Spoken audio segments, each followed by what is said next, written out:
Hey everybody, this is Pat Foster with TransWorld. We've just wrapped up our first day of testing the 2015 RM-Z450. We've ridden all day at Zaca Station. We're taking it out tomorrow to Castillo Ranch. Super fun day. I thought we'd take a minute, tell you about the new bike, give you our first impression, and some of the changes for this year. So I spent most of my time in 2014 riding the Suzuki, and to be honest, I've loved it.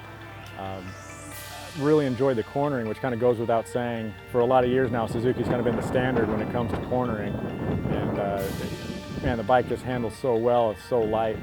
But I've also really enjoyed the motor.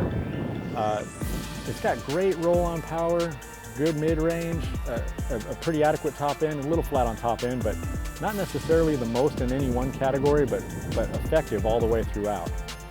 So last year's bike definitely had a rigid feel to it. It was rigid in the frame and rigid in the fork, which I know turned some people off. To me, I didn't mind it. I kind of like a more rigid feel. In my experience, too stiff has always been a little better than too soft. Too soft can hurt you. But I didn't think it was bad anyway.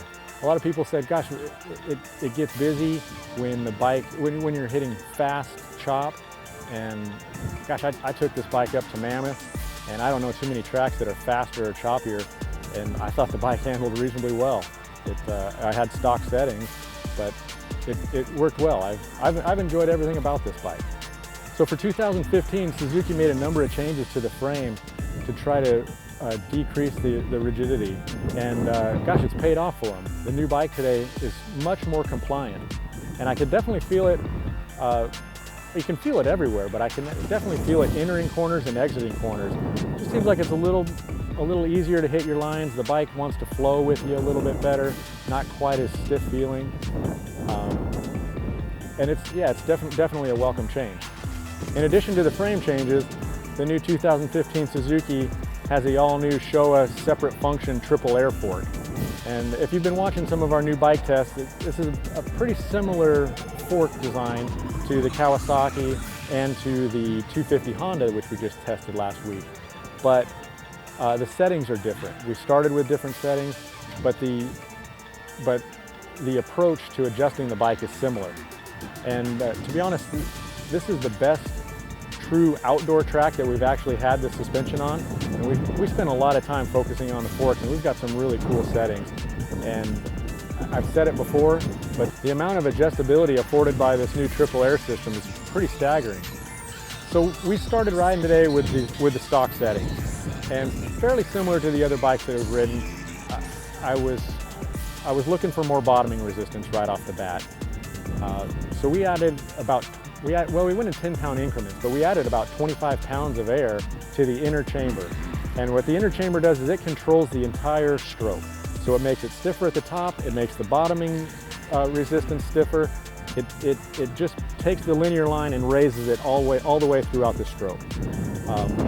Obviously that helped a ton on the bottoming resistance, but we had to make corresponding changes to the tack chamber at the bottom because it just made it too stiff on the little chop. It didn't want to turn, the front end would ride high. So generally, as we made a change to the inner chamber, we also made a change to the tack chamber, which like I said, kind of corresponds to the changes as you do it.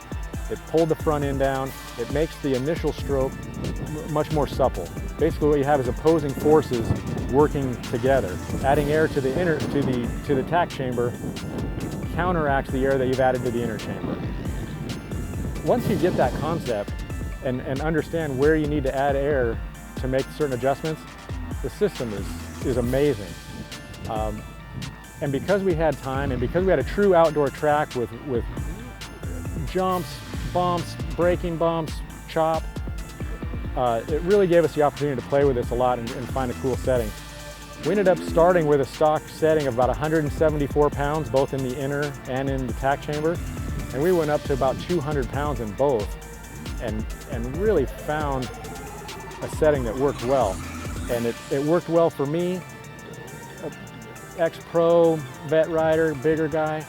We put a vet novice on the bike. He loved the setting as well. So it was pretty universal as far as the setting goes. Obviously, as we were adding more and more air to the inner chamber on the fork, it made the front end stiffer, we had to add some compression to the rear shock to keep the bike in balance, and that seemed to work pretty well. So we talk about the fork being a triple air chamber. There's also an outer chamber, and you can put air in that chamber, and it will help improve the bottoming resistance also, and it will affect the entire stroke similar to the inner chamber, but it also puts air pressure on the seal. And so what's cool about this system is if you were to blow a seal and you don't have any air in that outer chamber, the bike works fine. So it's not like one of these things where you're going to blow a seal and now all of a sudden you can't ride. The bike comes stock with no air in the outer chamber. We could add air to it, but frankly we found a setting that we liked without adding air, and why not keep the pressure off the seal. So there's actually not many changes to the motor performance-wise this year, but Suzuki did add an inner pipe in the muffler to help quiet the bike down a little bit, and so they changed the mapping. They changed some corresponding mapping to kind of compensate for the pipe, and in an effort to not give up any power. And if you look at the dyno charts, it actually looks like it's improved low end.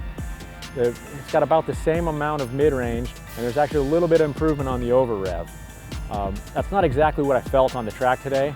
I definitely felt a little more over rev, which was a great thing. I wish that last year's bike had a little more over rev.